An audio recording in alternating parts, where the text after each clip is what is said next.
नमस्कार, मी प्रिया काळे. तरुण भारतच्या न्यूज बुलेटिन मध्ये आपल्या सर्वांचं स्वागत. आता पाहूया ठळक घडामोडी. मुख्यमंत्री सिद्धरामय्या व उपमुख्यमंत्री डी.के. शिवकुमार बेळगावला आले असता चिकोडी लोकसभा मतदारसंघातून प्रियंका जारकीहोळी यांनी उमेदवारी देण्यासंबंधी चर्चा करण्यात आल्याची गोष्ट खरी असल्याचे मंत्री सतीश जारकीहोळी यांनी सांगितले. यमकनमर्डी मतदारसंघातील हुदली येथे ते पत्रकारांशी बोलत होते. कर्नाटक पोलीस विभागाने गेली 50 वर्षे अविरतपणे राज्यात कायदा व सुव्यवस्था राखण्याचे काम केले आहे. पोलीस विभागाच्या सुवर्ण महोत्सवी वर्षानिमित्त आज बेळगाव शहर पोलीस विभागातर्फे 5K रन 2024 चे आयोजन करण्यात आले होते. आज बेळगाव शहर पोलीस आयुक्तालयापासून या 5K रन 2024 ची सुरुवात झाली. राणी चन्मा चौक, अशोक चौक, खडे बाजार, यंदेकोट मार्गे पुन्हा शहर पोलीस आयुक्तालयाला पोहोचून या 5K रन 2024 ची सांगता झाली. यामध्ये शहर पोलीस आयुक्त, उपायुक्त रोहन जगदीश, पोलीस कर्मचारी व इतर मान्यवर मोठ्या संख्येने सहभागी झाले होते. बेळगाव उत्तर आमदार आसिफ सेठ यांच्या वतीने आज शहरातील सुभाषनगर येथे जनता दरबाराचे आयोजन करण्यात आले होते.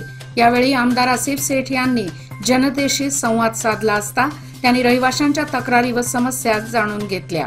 योग्य सल्लामसलत करून टप्प्याटप्प्याने या भागातील समस्या सोडवण्याची त्यांनी ग्वाही दिली. या प्रसंगी ते म्हणाले की जनतेची समस्या जाणून घेण्यासाठीच जनता दरबाराचे आयोजन केले जात आहे. शहर सुधारणा करण्याचा हा यामागचा उद्देश आहे. शहराची सुधारणा करणे हे माझे ध्येय असून यापुढेही जनता दरबार सुरूच राहील. परिसरातील सर्व क्षेत्रातील नागरिकांशी संवाद साधण्यासाठी त्यांच्या समस्या थेट माझ्यासमोर मांडण्याची संधी जनतेला मिळेल. बेळगावला एक उत्कृष्ट ठिकाण बनवणे हे माझे कर्तव्य आहे. या प्रसंगी प्रभाग नगरसेवक शाहिद पठाण यांच्यासह स्थानिक अधिकारी उपस्थित होते. आनंदवाडी येथील कुस्ती आखाड्यात जय महाराष्ट्र म्हणू नका असे म्हणणाऱ्या उद्योजकाविरोधात सर्वच स्तरातून टीकेची झोड उठवली जात आहे. या उद्योजकाचा शिनोळी, तालुका चंदगड, जिल्हा कोल्हापूर येथे कारखाना असून या कारखान्याबाहेर रविवारी महाराष्ट्र एकीकरण समितीच्या युवा कार्यकर्त्यांनी जोरदार आंदोलन केले. यावेळी युवा नेते शुभम शेळके, नगरसेवक शिवाजी मंडोळकर, सूरज कणबरकर, प्रवीण रेडेकर, मनोहर हुंद्रे, विनायक हुलजी यांच्यासह कार्यकर्ते मोठ्या संख्येने उपस्थित होते. महाराष्ट्र एकीकरण महिला आघाडीच्या वतीने शनिवारी मराठा मंदिर सभागृहात महिला दिनाचे आयोजन करण्यात आले होते. व्यासपीठावर महिला आघाडीच्या अध्यक्ष रेणू किल्लेकर, उपाध्यक्ष सुधा भातखांडे उपस्थित होत्या. प्रमुख पाहुण्या म्हणून मराठा मंदिरच्या संचालिका व जिजामाता बँकेच्या चेअरपर्सन भाविका हुनगेकर उपस्थित होत्या.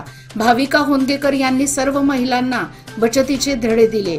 पाककला स्पर्धेसाठी धनश्री हलगेकर व रूपांजली भोसले तर रांगोळी स्पर्धेसाठी सुचेता पाटील व अपर्णा मोहिते यांनी परीक्षक म्हणून काम पाहिले.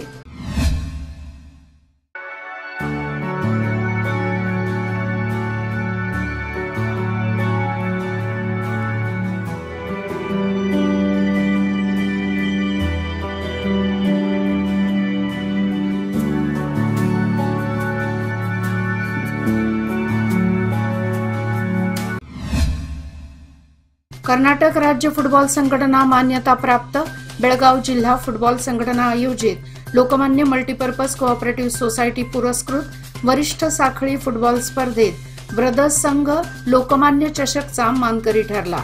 गेल्या फेब्रुवारी महिन्यापासून महांतेश नगर बेळगाव येथील स्पोर्टिंग प्लॅनेट मैदानावर आयोजित लोकमान्य चषक फुटबॉल स्पर्धेचा आज रविवारी अंतिम सामना होता. ब्रदर्स आणि निप्पाणी FC या संघात आज रंजक सामने झाले. यामध्ये ब्रदर्स संघाने 2 गुण मिळवले तर निप्पाणी FC संघाने 0 गुण मिळवले. यामुळे ब्रदर्स संघाने हा सामना जिंकला. स्पर्धेतील विजेत्यांना आणि चांगले प्रदर्शन दिलेल्यांना मान्यवरांच्या हस्ते पारितोषिक देऊन गौरवण्यात आले. श्री महिला क्रेडिट सौहार्द संघ तर्फे आज राहुल देशपांडे कलेक्टिव्ह या गाण्याच्या मैफिलीचे आयोजन करण्यात आले होते. शहरातील गणाधीश लॉन येथे आयोजित या कार्यक्रमामध्ये शास्त्रीय व फ्युजन संगीताचे सादरीकरण झाले. राहुल देशपांडे यांचे बेळगावमध्ये अनेक चाहते असून त्यांच्याकडून सातत्याने राहुल देशपांडे यांच्या कार्यक्रमांची विचारणा केली जात होती। त्यामुळे मुख्य सभागृहाच्या बाजूला LED स्क्रीनची व्यवस्था करण्यात आली होती।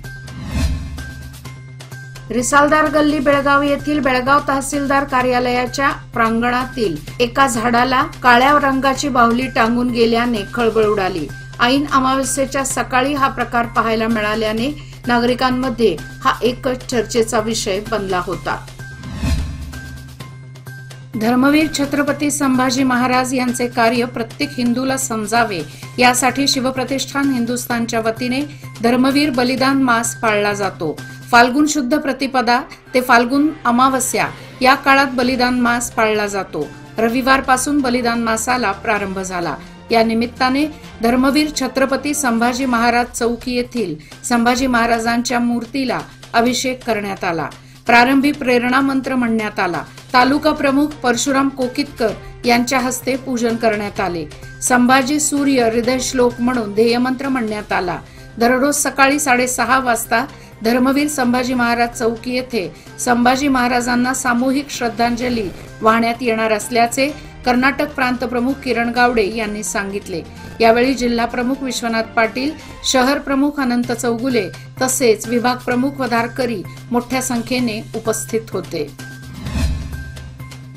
आमदार आसिफ सेठ व बेळगाव शहर विकास प्राधिकरण अधिकाऱ्यांच्या परिश्रमामुळेच रखडलेले कणबर्गी लेआउटचे काम पुन्हा सुरू करण्यात आले आहे। लोकसभा निवडणुकीच्या उपरांत या कामाला वेग देण्यात येईल अशी माहिती सार्वजनिक बांधकाम व जिल्हा पालकमंत्री सतीश जारकीहोळी यांनी सांगितले। ते पुढे म्हणाले की सामाजिक कार्य करणाऱ्या महेश फाउंडेशनसाठी यमकनमर्डी येथे 5 एकर जमीन देण्यात येईल। स्वतः इमारत बांधून प्रतिवर्षी 10 लाख रुपये अनुदान CSR निधीतून देण्यात येईल।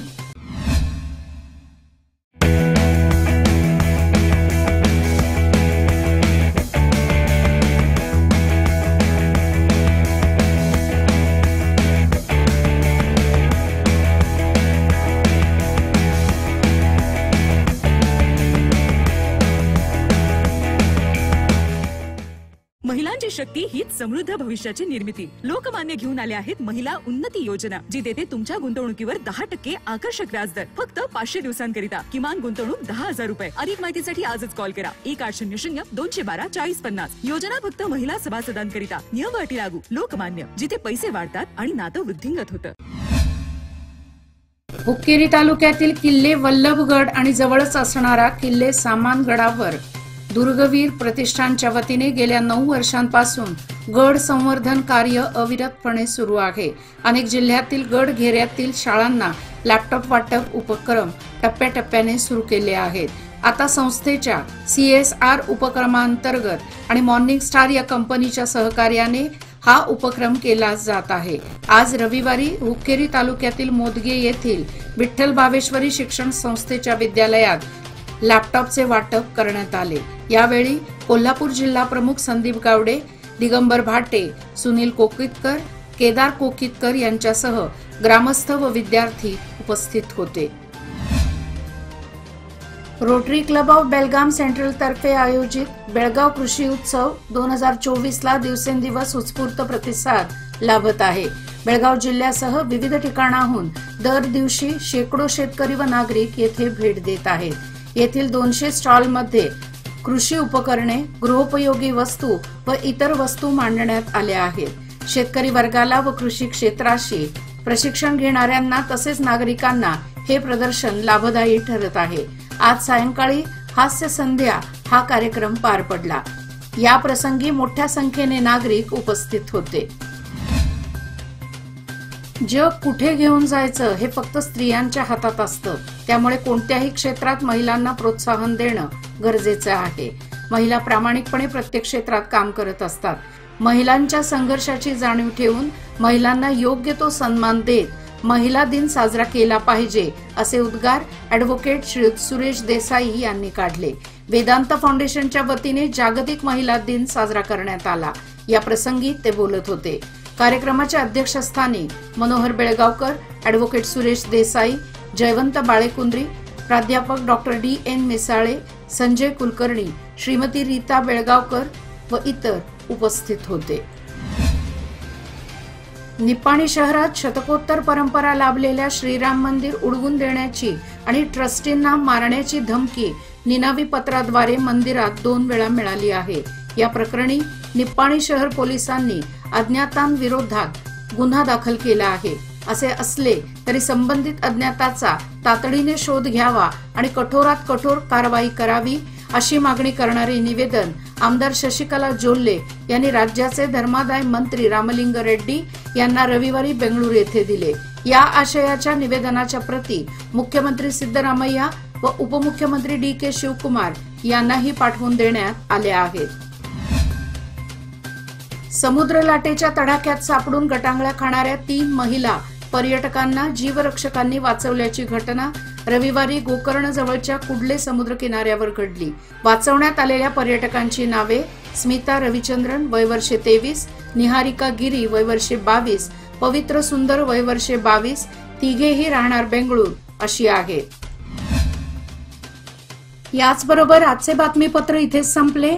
अधिक माहिती आणि ताज्या घडामोडी करता पाहत रहा तरुण भारत न्यूज चॅनल। तसेच आमच्या चॅनलला लाईक, शेअर आणि सबस्क्राईब करायला विसरू नका आणि विश्वासार्ह बातम्यांसाठी दररोज वाचा दैनिक तरुण भारत। धन्यवाद।